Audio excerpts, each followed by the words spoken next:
sejam bem-vindos. Está no ar mais um Revista Fevale Podcast On, uma produção dos acadêmicos de jornalismo da Universidade Fevale.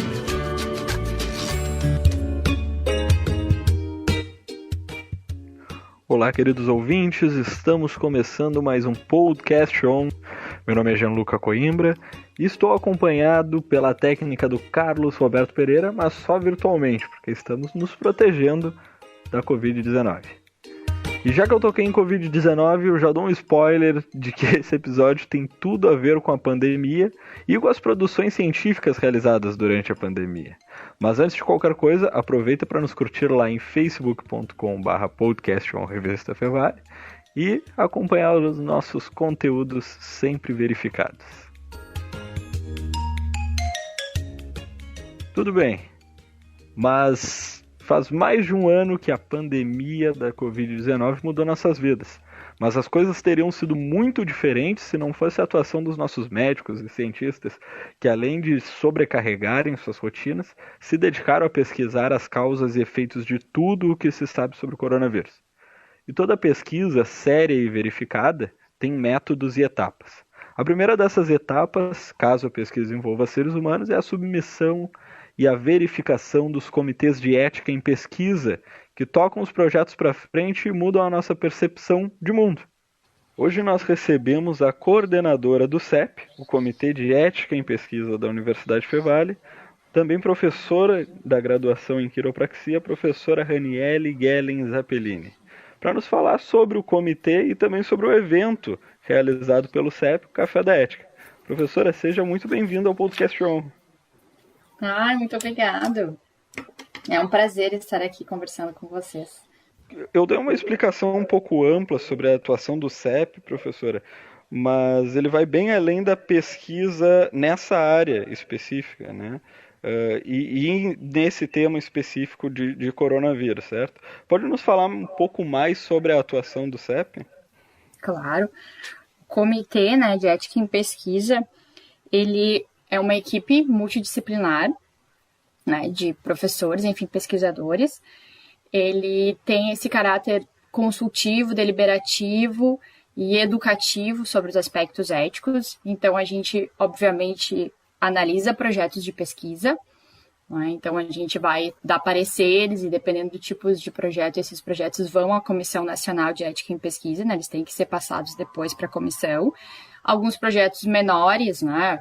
Não digo menores, mas, por exemplo, vacinas é muito mais complexo, então realmente vai precisar passar pela CONEP. Mas, às vezes, tem uma pesquisa com indivíduos, né, com pessoas, daqui a pouco um trabalho de conclusão de curso, mas que tu vai fazer talvez um questionário, uma intervenção com pessoas, então não tão complexo, mas tudo passa, né, tudo que é pesquisa com seres humanos deveria passar pelo comitê de ética, para ter uma análise. Então a gente também olha os projetos como grau de risco, tem pesquisas que tem baixo risco, médio risco, alto risco, né? Então isso tudo vai depender da forma como ela é escrita, enfim, a pesquisa.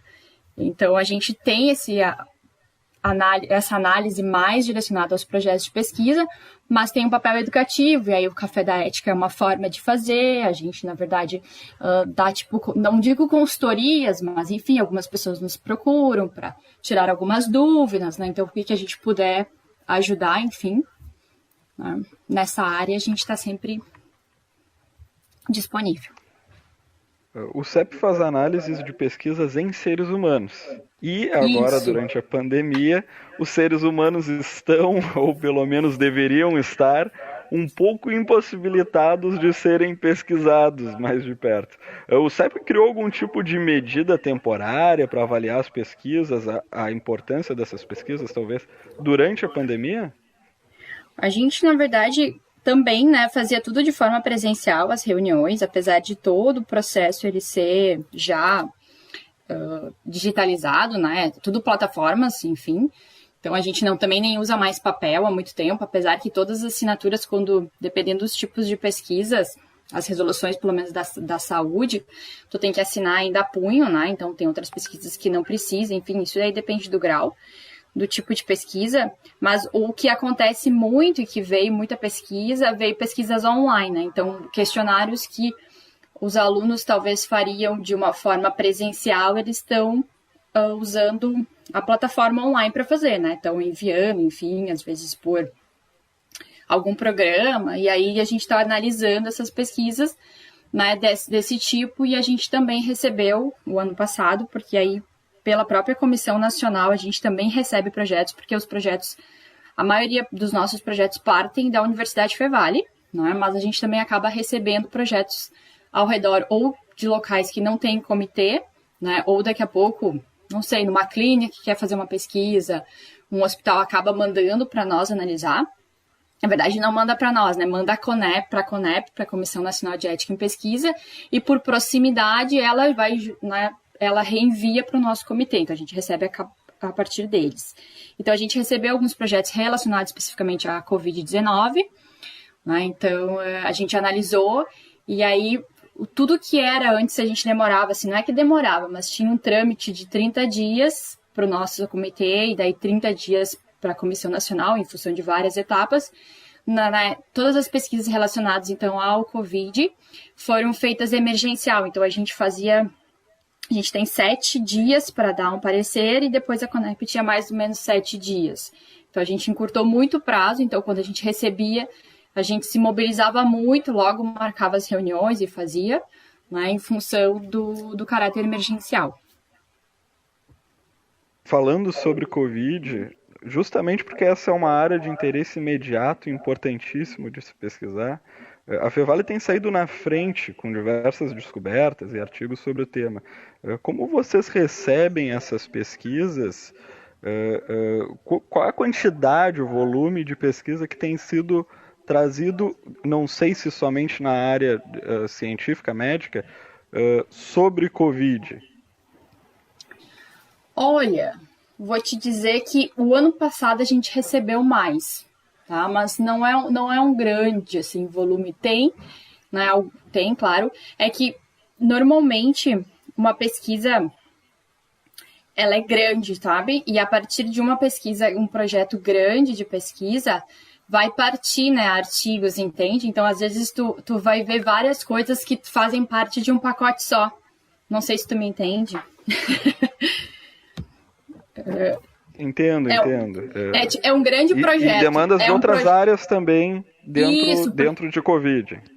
A gente recebeu grandes pesquisas com pesquisadores da universidade linkados com outros pesquisadores de outras universidades, né? Porque está trabalhando sim em conjunto, né? Muito, principalmente essa questão, né, do Covid, assim, esse compartilhamento de conhecimento. Então, a gente recebeu pesquisas que dela vão partir vários estudos, ou vários artigos, ou várias publicações, porque elas são grandes, né? Então, elas têm várias ramificações, isso tudo está dentro, né, do projeto, né? Enfim, da descrição. Né? Então, acho que o ano passado, talvez a gente recebeu, assim, de projetos grandes, uns 6, 7, assim. Não parece muito, a gente fala em volume, né? Mas esse conhecimento ele vai ser depois disponibilizado de várias formas, em várias etapas, né? Quem pode submeter um projeto e pesquisa, enfim, para o CEP da Fevale? Especificamente, os pesquisadores vinculados à Universidade Fevale, que são os proponentes, tá? Mas qualquer pessoa, ela pode submeter um projeto de pesquisa, tá? Ela vai se cadastrar na plataforma Brasil, então ela vai colocar todos os seus dados, vai colocar o título, vai escrever o projeto, que vai ter introdução, vai ter objetivo, daí vai ter risco, benefício, né, toda a questão da metodologia, como é que vai fazer, o que vai, né, como é que vai coletar, quem vai ser as pessoas, como vai ser, enfim, ela tem que botar todos os itens. As universidades, elas têm, né, essa questão de ser a proponente. Então, os pesquisadores da universidade submetem para a Universidade Fevale. Os outros pesquisadores, como eu falei, eles vão submeter sem proponente. Eles vão entrar no site da plataforma Brasil, vão se colocar os dados, tudo, e vão submeter sem proponente, porque eles não têm uma universidade base, enfim. E aí a CONEP, que é a Comissão Nacional de Ética, é ela que vai disparar para algum comitê, que pode ser a Universidade de Fevale, como pode ser outro comitê de outra universidade, ou de um hospital, enfim, né, de uma outra instituição. Normalmente é por área, assim, por área e por região, assim. Então, a tendência é que regiões mais perto direcione para o nosso comitê, mas não necessariamente vem, porque aí isso é uma distribuição via Comissão Nacional. As demandas de outras áreas, de pesquisas de outras áreas, elas diminuíram ou elas aumentaram durante a pandemia? E outra questão a adicionar aí, como tem sido essas solicitações? São pesquisas relacionadas à pandemia ou fluem para todos os lados? A questão as pesquisas das ciências, né, sociais e humanas aumentaram. Eu vejo assim um aumento, eu vejo uma preocupação dessa área que não tinha. Antigamente as pesquisas eram muito direcionadas à saúde e a gente sempre ficou muito direcionada à questão física, né? Sempre pensando no risco físico, assim, de lesão, né? Mas a gente não pensava muito, ou as pessoas, enfim, eu digo a gente no sentido da comunidade, assim, né? Questão de risco, assim, porque o risco ele pode ser psíquico, ele pode ser emocional, ele pode ser, enfim, cultural, né? Então, às vezes, tu vai fazer uma pesquisa que não tem risco, porque tu tá pensando em risco, por exemplo, uma pesquisa online. Que risco tem uma pesquisa online? Se a gente olhar para o risco físico, nenhum. Mas se a gente pensar que, dependendo, a gente está mexendo com dados pessoais e que a gente talvez vaze esses dados, aí tem uma lei de proteção de dados pessoais. Vai que tem uma pergunta que seja constrangedora ou que remeta alguma coisa na pessoa, sabe? Daqui a pouco, porque depende também muito do tipo de pesquisa. Vou falar sobre, não sei, uma coisa mais tranquila, né? Ou eu vou pesquisar violência doméstica, não sei, tu entende? Depende do tipo de pergunta, do tipo de análise. Então, por isso também cada projeto é lido e tem que ser refletido unicamente, assim, não tem como generalizar muita coisa, porque cada pesquisa vai ter a sua particularidade e vai influenciar de certa forma. Então, a gente tem que sempre olhar, né, porque não dá para generalizar muita coisa na pesquisa, assim. Então, a gente sempre olha individualmente a partir dos riscos, né, protegendo os participantes, a dignidade dos participantes, a autonomia, e olhando desta forma, assim. Essa pesquisa diária, na verdade, são diversas áreas, não é só uma área de atuação, é claro, mas por serem diversas áreas, existem diversos analistas, né, dentro do Conselho de Ética da Universidade Fevale, cada um dentro de uma área específica, é isso? Isso. Nós somos 16 membros que têm todas as áreas. Então, tem desde as exatas, desde das ciências, né, sociais e humanas, da saúde, então abrange tudo, porque normalmente a gente vai sempre direcionar, cada pesquisa que entra na universidade tem 2 avaliadores específicos, né? Então, normalmente a gente vê pela temática do projeto, então vai, né, para uma área que esteja, apesar que todo mundo pode analisar tudo, mas sempre a gente vai fazer essa aderência, né, com a área, e pelo menos de um deles, especificamente, ter mais aderência com a área para opinar. E a gente tem as reuniões em conjunto, que agora a gente está fazendo virtualmente, mas a gente senta. Então, toda a primeira quarta do mês a gente vai falar sobre os projetos, né? E falar sobre outras demandas, obviamente, mas assim, a gente repassa, né, os projetos, as dúvidas, a gente sempre divide como um colegiado, decide como um colegiado, assim. E aí depois a gente emite os pareceres. Existe algum dado sobre quantas pesquisas já passaram pela comissão? Mais ou menos quantas pesquisas já passaram pela comissão da Fevale? Muitas. Tu vai me puxar assim, eu não vou te chutar, mas muitas mesmo. A gente tem uma questão também de uma consciência, assim, da importância, né, de passar, não pensando no comitê como uma questão mais julgadora, mas sim num papel construtivo, né? Porque às vezes a gente enxerga coisas que o pesquisador não enxergou. Então a gente, de certa forma, olha também para isso. Então é um resguardo para o pesquisador também alguém ter visto o projeto dele, né? E tá junto com ele dizendo assim, não, tá certo, ou isso aqui tem que cuidar, esses aspectos tu deixou passar, porque às vezes a gente deixa passar, enfim. Então acho que o comitê tem esse caráter, assim, de auxiliar muito nesse processo. E a tendência, assim, é que as pesquisas passem pelo comitê, por isso que eu falei que agora das ciências sociais e humanas, eles têm outra resolução que não é a da saúde, né, porque eles têm particularidades diferentes da saúde, e os riscos também são diferentes, obviamente. Então, eles estão começando a passar uma coisa que eles não passavam antigamente, e hoje eles estão vendo a importância de se passar.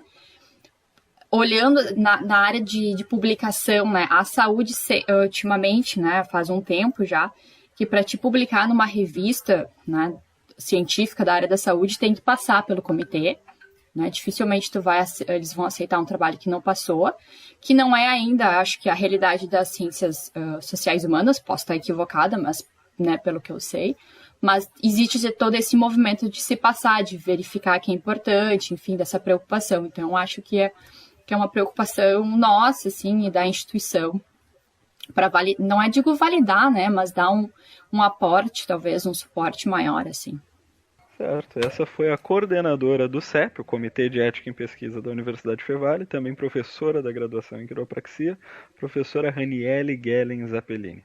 Obrigado pela tua participação, professora, esperamos te ouvir aqui mais vezes. Muito obrigada, foi um prazer estar com vocês. E agora nós vamos a Ivoti com a Morgana Schneck, que traz mais informações sobre a Covid-19. Olá, Jean.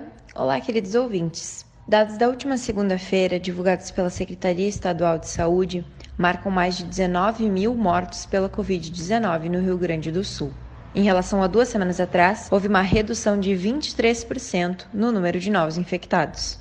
Porém, os números, mesmo que considerados abaixo da média, ainda são altos e as UTIs registram, pela 4ª semana seguida, situação de superlotação, com operação acima de 100% da capacidade. Junto à superlotação, encontram-se as listas de espera estaduais e municipais por leitos, deixando sem atendimento parte dos pacientes que precisam de tratamento intensivo. Por outro lado, a vacinação continua, com mais de 1 milhão de gaúchos já vacinados.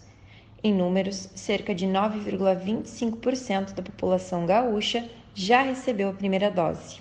Mesmo que o cenário esteja demonstrando leve redução desde o recorde de ocupação em 12 de março, quando havia mais de 5,4 mil pacientes em tratamento de baixa e média complexidade, no fim da tarde desta segunda, o registro apresentou 4,3 mil pacientes com Covid-19 em leitos clínicos. Os números são altos e os números são pessoas. Fique em casa, use máscara e passe álcool gel. Proteja você e a sua família.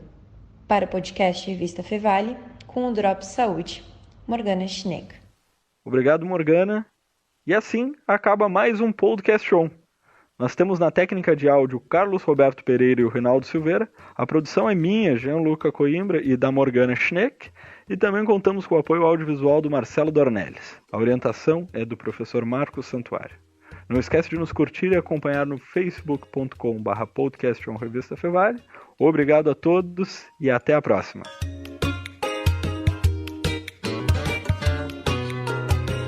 Você ouviu Revista Fevale Podcast On, uma produção dos acadêmicos de jornalismo da Universidade Fevale. Muito obrigado pela sua companhia e até mais.